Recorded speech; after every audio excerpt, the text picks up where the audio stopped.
L'information de la nuit, une tentative de cambriolage a dégénéré dans le Cher. 2 hommes qui voulaient entrer dans une banque avec une disqueuse ont été repérés grâce à la télésurveillance. En fuite, ils ont tiré sur un policier de la BAC qui tentait de les interpeller. L'agent est blessé. Sophie Chevalreau avec à Saint-Germain-du-Puy, Faustine Magnéto et David Pires. Ils voulaient cambrioler cette agence bancaire.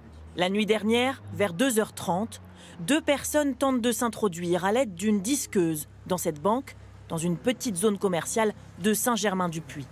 La télésurveillance de l'établissement alerte les forces de l'ordre. Rapidement, 3 policiers arrivent sur place et mettent en fuite les cambrioleurs qui tirent sur les agents sans faire de blessés.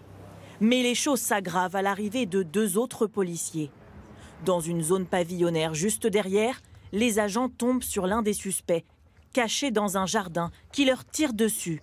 Un policier est gravement blessé au bras. Les agents ripostent, une quinzaine de coups de feu tirés, mais les cambrioleurs réussissent à s'échapper. Ils sont actuellement recherchés. C'est dans le jardin de cette habitante que l'auteur des tirs était retranché. Moi, c'est ma voisine qui m'a appelé ce matin. C'est elle qui nous a appris le déroulement des faits, enfin, à peu près, quoi. On savait qu'il y avait une altercation entre, je sais pas, des poursuivants et des gendarmes, voilà, c'est tout. Ce matin, les habitants apprennent la nouvelle, abasourdis. Ça m'a beaucoup inquiétée parce que c'est à côté de chez moi, j'habite à 5 km d'ici et on n'est pas en sécurité, même si on est loin des grandes villes. On est dans le centre de la France, on est tranquille. Et voilà, c'est une petite agence bancaire et... La ville n'avait jamais connu une telle situation, selon la maire. C'est une scène de violence au milieu d'une commune rurale quand même, puisqu'on est 5000 habitants, même si on est dans l'agglomération berruyère. Ça s'est passé pour les habitants, heureusement, dans la nuit.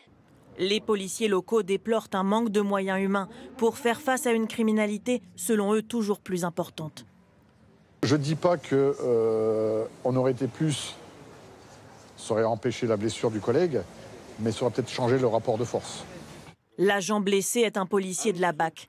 Seule cette nuit-là, il avait intégré une brigade de nuit de police secours. Il est actuellement pris en charge au centre hospitalier de Tours. Ses collègues qui l'accompagnaient étaient entendus ce matin au commissariat de Bourges. Encore sous le choc, ils vont être pris en charge psychologiquement.